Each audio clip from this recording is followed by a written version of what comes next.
Hello everyone, I have just recorded this video before, realised how big of a mistake I made on it and how grumpy I sounded throughout the whole audio, no expression whatsoever, so I decided to redo it because that's what I do, #professionalism. Anyway, so I'm here to share with you a little thing I'm working on. Well, been working on today because I'm a lazy ass and I haven't had time to do it before. I'm kidding. I started this a really long time ago, but I never got around to writing it up in full, and I still haven't finished. I literally stopped mid-sentence and was like, I should upload this to YouTube. Yeah, because that'll totally be a great success and not a failure, as I read out mid-sentence and then just cut off. That was like the quietest clapping in the world, but I don't care. Anyway, so I should have put it on high quality. Oh, I don't care. Anyway, so I've been working on a species, a semi-closed species. If you're interested in trying to get one, hit me up on Equestria Amino, Ivy Arsenic, #LoveLife, and stuff. Anyway, so hijinks species details. I did write this up in rough, but I'm just writing this up in full. I haven't finished. Don't ask me for finished version. This is just kind of the first sort of log. Yeah, right, okay. So let me just go from the top. I'm sorry if I sound really boring throughout the whole thing, but just bear with me, okay? I'm going to try and put expression into it this time, because last time I just sounded like a boring history teacher. Oh, God. Right, okay. So I've titled it Hijinks Species Details. This is origin. I didn't underline that. Like, just give me a moment.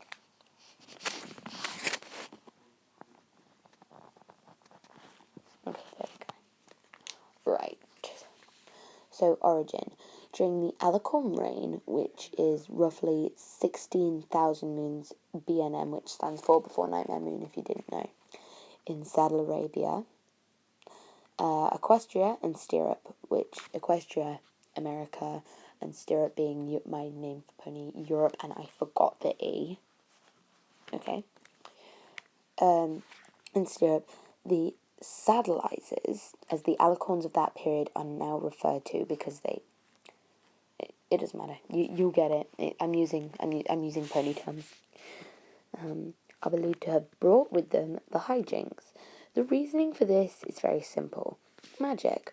Hijinks are extremely powerful creatures. Most have the magic capabilities of a fully grown alicorn.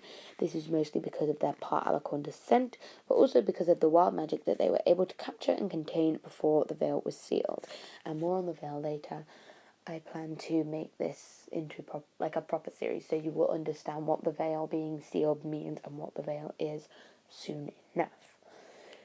Okay, so their manes and tails move in the same way as Lunar and Celestias do, and only the royalty, only the hijinks royalty have alicorn horns, and the common hijinks possess unicorn horns. So the royalty having alicorn horns, if you know what I mean. Like, alicorn horns tend to be longer and, like, pointier. You know what I mean. So, this factor, however, does not matter unless the hijinks is in normal form and using magic, which is a highly uncommon phenomenon. Phenomenon. I like saying that word like that anyway. So, types / Right, so I read out type / breeds, and I put my hand up to, like, signify /, and then I looked down at what I'd written, and I realised that my hand was, like, a backwards /. My friends are all going to laugh at me for this. I'm going to be, like, the joke of the entire school. What does it matter? Right, type / breeds. The physical anatomy of a hijinks is unknown. Right, I'm going to tell you this now. I put in the next bit because I really, really couldn't be asked to do all this anatomy stuff. Right. It is unknown, as no documentation of their physical appearance have photographic references exist. I've drawn a picture of one. I'm the creator, I know what these look like. There's no photographic references exist. Yes, they do. That's a lie. Right, luckily, an ancient civilization built by the Sphinx, so basically the ruins of an ancient kingdom. Ancient kingdom. Hashtag brave reference. You'll get it if you're a hardcore Disney fan. Right, built by the Sphinx, have basic information that has allowed researchers to understand the type of hijinks. And then I've written out Jinn, Djinn, impure, and hybrid in the Sphinxian language that I'm creating. Sphinxian, that's a very improv name. But let me just write down, I dropped the paper. Let me just quickly write down in the margin, Sphinxian.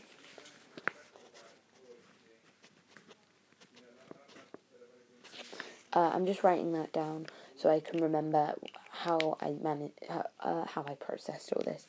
Anyway, so I've written Jinn and Sphinxian, and then original spelling of breed Jinn, Djinn and Sphinxian, original spelling of breed Djinn, impure, original spelling of breed impure, hybrid rather, original spelling of breed hybrid. Anyway, so that's not important. It was just a repetitive thing. It was just, I wanted to make sure I had it down, because I wanted to start working on the Sphinxian language. Anyway, so the hijinks can, in theory, be separated into 4 species. I should have put subspecies, thinking about it. Yeah, I'm going to put subspecies. Let me just cross that out. See, I'm editing during recording. How gangster am I?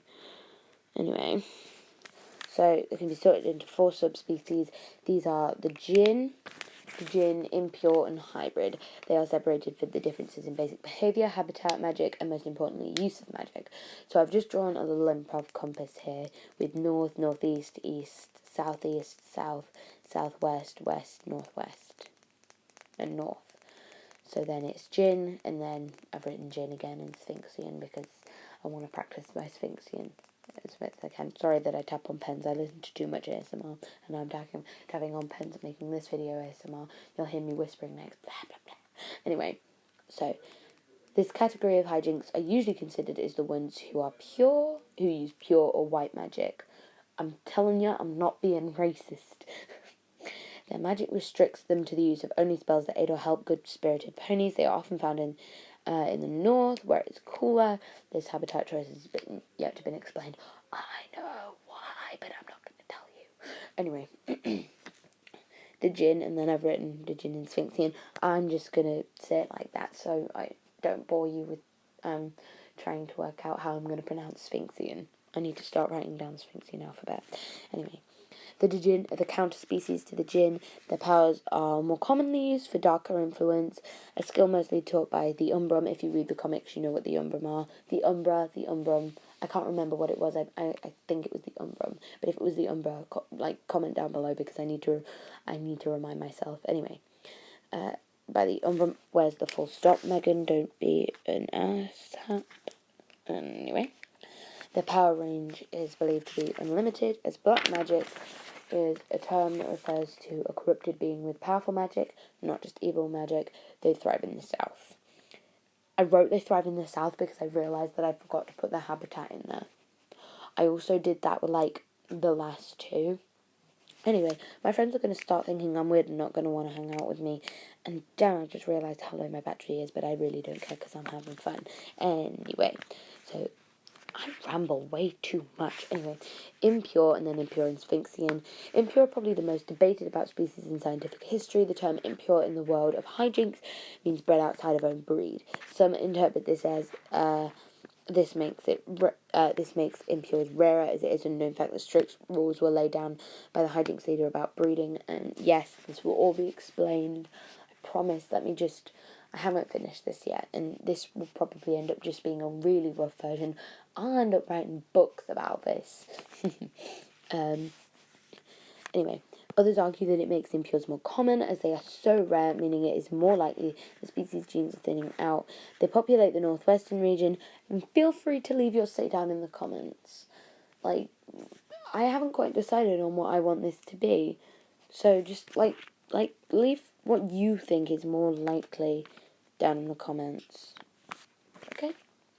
So hybrid and then hybrid and Sphinxian, and this is the last one, because I'm not going to go on to history and geographic history, because I haven't finished it yet, and I don't want to spoil it for you, because that's where I'm going to have, like, this big moment. So, anyway. Now, this species is factually proven to be infinitely rare as the punishment for attempting to birth a hybrid in, the hijinks community is removal of both partners' reproductive systems, a process that usually always ended in death. Whether this is still a process that continues on today, I haven't yet decided. The reasoning for this was hybrids are extremely dangerous. Their powers are mind-blowingly powerful. There are only 2 hybrids ever recorded that have existed in the past. Beings that are worshipped as deities by the hijinks.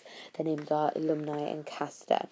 They are rumoured to still live, and it is said they witnessed the creation of the universe.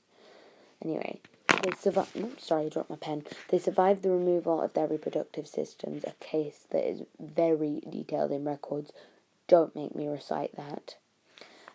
This was done as a truce to never birth children. It is unknown why this process was done, but it is theorized that they did not want to have children that would overthrow them. The deities are said to live in eastern Saudi Arabia, but no pony has ever returned from a voyage in the eastern district, and it is very unlikely that they ever will. And then it goes into history and geographic history, but this is where I stop.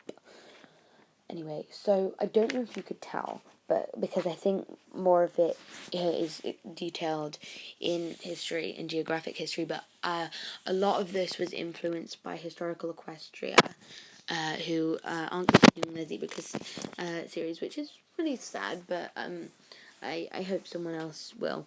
I would have loved to do it, but I don't think I would have done it to the standard that would have been expected. So I thought it would probably be a good idea to kind of refrain from that, as much as it sounded like a wonderful idea.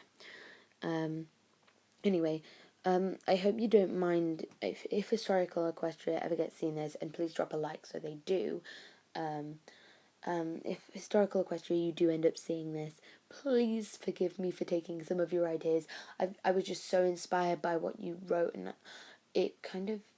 certain things conflicted with my headcanon, but certain things filled in gaps of my headcanon, and I hope you don't mind me using some of your stuff. I will credit you in every video description, every video audio, because I feel like you need to have credit for all your wonderful ideas. I love the idea of the cataclysm, and I really want to go in great detail of the grazing age and all that before the cataclysm, and I want to go deep into the process after, if you don't mind. That's kind of all I want to cover from you, except for, the thing is that I want to cover, you cover historical Equestria, I'm covering scientific and worldly Equestria, so I want to cover things like geographic Equestria and scientific Equestria. I want to know how it works. Anyway, so thank you for listening to my rambling, and I hope that you all have a magical day, and as always, stay fabulous, my friends. This is Ivy Arsenic signing out on her first MLP related video. I hope you all enjoyed. If you do, smash that like button. I don't care how many likes I get, as long as, and if this is your first introduction to my channel, hi, I'm a lonely nobody who has no support whatsoever. Please support me. I need a life, okay? I will literally have little to nothing to do this summer. I'm just gonna be, like, pushing videos onto this channel, like, 24/7. There won't be a day that goes by when I won't upload a video. I'll try and work on things every day and try and keep you posted. I'm aiming to do at least 1 to 2 videos per week, maybe 3 at a push. So do one at the start of the week, do one at the end of the week, and then do one over the weekend. So I would think it would be Tuesdays, Thursdays, and Sundays. So I have a day break in between everything. So I'd have Monday, do video, upload Tuesday, have a break Wednesday, upload Thursday, have a break Friday, upload Saturday, have a break. It wouldn't work, but I would have a break Friday, Saturday, because those are the days when I do a lot of things, which would probably make it, and I'd probably do a lot more if I had a 2-day break. So I hope you understand that. Anyway, so keep updated for all the things that I want to do in the summer, and I will see you when I see you. So goodbye, everybody. I don't know how to end a video. I'm gonna work on it, I promise.